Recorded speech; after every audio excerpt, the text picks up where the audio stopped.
तो लड़का प्यार में पागल होके कहता कि अरे धनी तोहरे मनवा लागत नहीं काहे तू सपना होइलू हो। रूपा के अपने हिसाब से अरे धनी तोहरे कारण मनवा लागत नहीं काहे तू सपना होइलू।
₹500 तो मत करो ना भी अकाउंट पर लगू अकाउंटेंट में हमारे है बैठले भाई आओ हियर धनी तोहरे कराना बनावला तो तुमरी के तू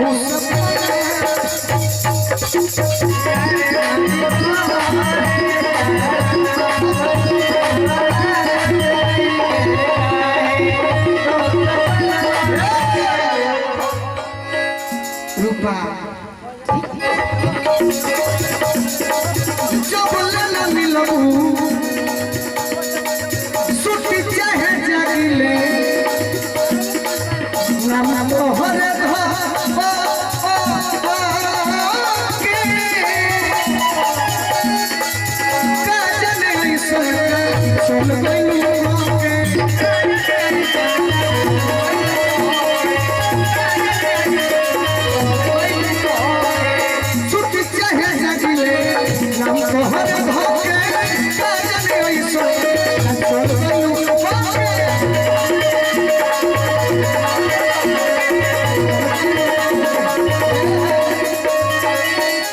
रूपा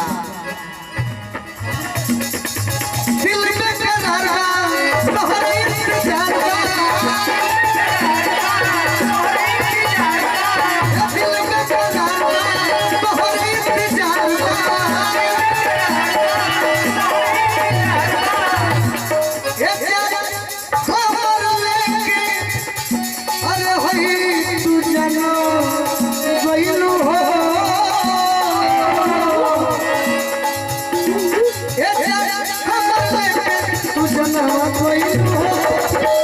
कि अरे धनी तू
तनी मुर्गी मुर्गी मुर्गी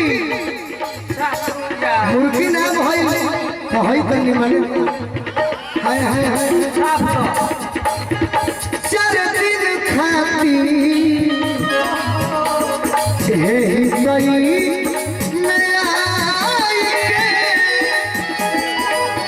ताकि भोजपुरी गीत में ना नृत्यांगना किसे कहते हैं रूपा बता सकती हो? नृत्यांगना किसे कहते हैं? व्हाट इज डेफिनेशन ऑफ नृत्यांगना?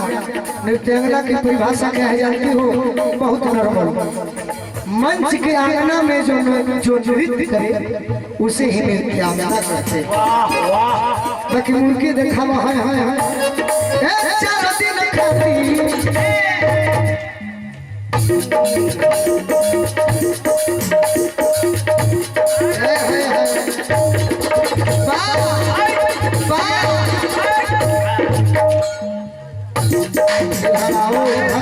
इधर आओ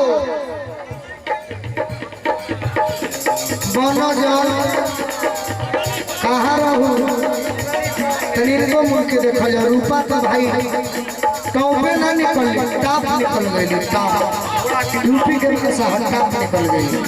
बाकी हई देखो बिरजू महाराज के पतो है हाय हाय हेने हेने हेने राजन भैया 4 दिन खाती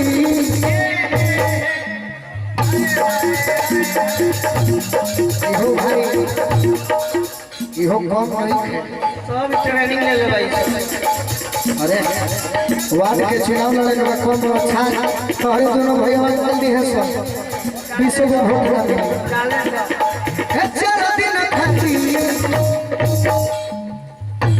गली में आई के चल गई दिलवा के पागल बनाई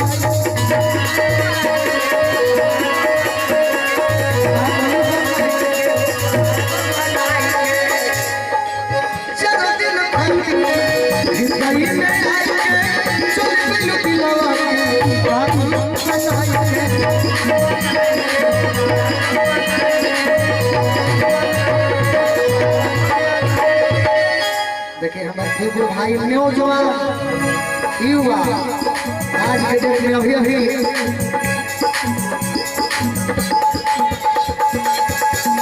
हमारा कुछ देर पहले नौरंगा के प्रधान साहब भी आशीर्वाद देनी है।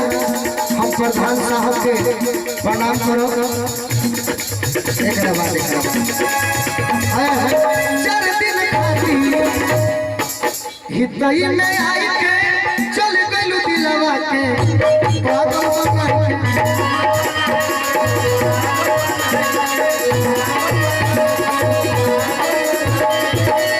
तू ही बोलो के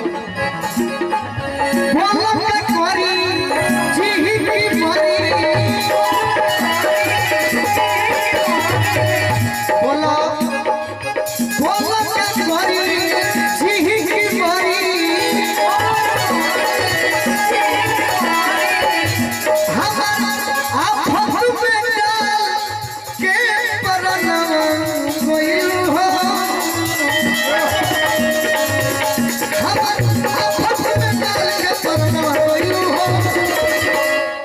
बाकी भाई हमारा फरमाइश कोइले बानो कि जाई के ससुरवा जन हो भुलाई गइलू कौन धन पान भाई गइलू ना कि प्रियवा के पाके अपना यारा के जियते मुआई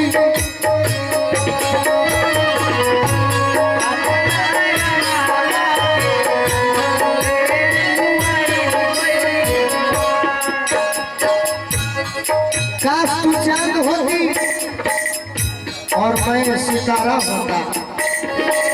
काश तू चांद होती और मैं सितारा होता। आसमां में आशियाना भी हमारा होगा। ये दूर के लोग तुझे दूर से देखकर ही प्रशंसा करते हैं, नजदीक से देखने का हक सिर्फ हमारा होता। सुना ना रूपा तू बड़ी सज जाने लो।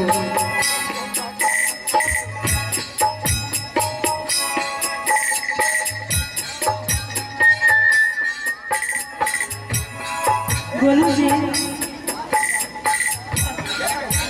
हर कोई धोखेबाज नहीं होता है, हर लड़की धोखेबाज नहीं होती है, इसमें कुछ लड़कों की भी कमी होती है। सुनिए, चांद चांद से होती है सितारों से नहीं, चांद चांद से होती है सितारों से नहीं, मोहब्बत एक से होती है हजारों से नहीं। चांद चांद से होती है हजारों सितारों से नहीं, मोहब्बत एक से होती है हजारों से नहीं। ये बताओ कि चांदनी चांद से होगी तो सितारों का क्या होगा, मोहब्बत एक से करोगी तो इन हजारों का क्या होगा। कि पिया के पाते अपना यार के